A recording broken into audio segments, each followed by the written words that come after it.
দিন দিন ঝুঁকিপূর্ণ হয়ে উঠছে পিরোজপুরের কাঁচা নদীর ওপর নির্মিত অষ্টম বাংলাদেশ চীন মৈত্রী সেতু।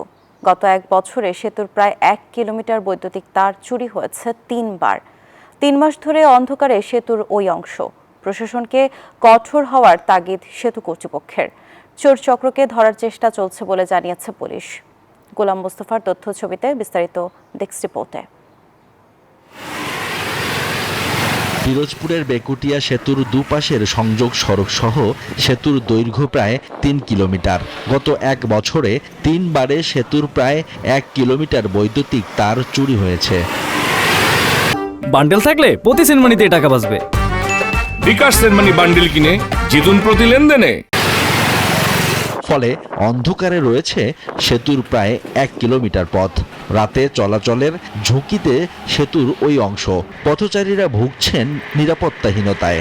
রাস্তাটা দেখার সৌন্দর্য ছিল, এখন মনে করেন যে আপনার পরিস্থিতি খুবই মনে করেন ডাইরেক্ট অন্ধকার। মনে করেন যে কোনো সময় একটা গাড়ির দুর্ঘটনা ঘটতে পারে। এই মূল্যবান তামার তারগুলা চুরি হওয়ার কারণে আমাদের এই অষ্টম শ্রেণীর চীনমৈত্রী বেকুটিয়া সেতু এখন আর সেই আগের মতো সৌন্দর্য নাই।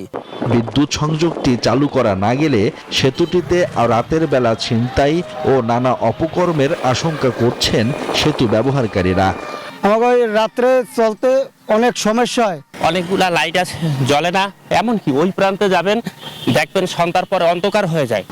বিদ্যুৎ সরবরাহে মাটির নিচ দিয়ে বিদ্যুৎ সংযোগ স্থাপন করায় তাৎক্ষণিকভাবে বিদ্যুৎ সংযোগ সচল করা সম্ভব না এবং তারগুলো অনেক মূল্যবান হওয়ায় বিদ্যুৎ সংযোগ ব্যয়বহুল বলেও জানিয়েছে সড়ক বিভাগ। প্রপার ইনভেস্টিগেশন হলে যদি অপরাধী যারা আছে তারা যদি আইনের আওতায় আসে, তাহলে অন্য নতুন অপরাধীরাও সতর্ক হবে এবং পাশাপাশি যদি নিয়মিত টহলের ব্যবস্থা থাকে তাহলে হয়তোবা ভবিষ্যৎ চুরির সম্ভাবনা কমিয়ে আনা সম্ভব হবে। এই ঘটনায় থানায় মামলা করা হয়েছে। চোর চক্র ধরার চেষ্টা অব্যাহত আছে বলে জানিয়েছে পুলিশ। আমাদের থানাকে বলা আছে ওখানে টহল জোরদার করার জন্য। এছাড়া আমরা বেকুটিয়া ব্রিজের ওইখানে চেকপোস্ট বসিয়েছি, আমাদের নিয়মিত চেকপোস্ট ওখানে চলছে।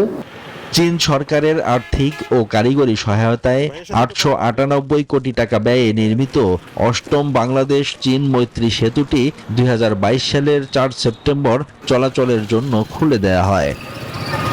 Desk report, news 24।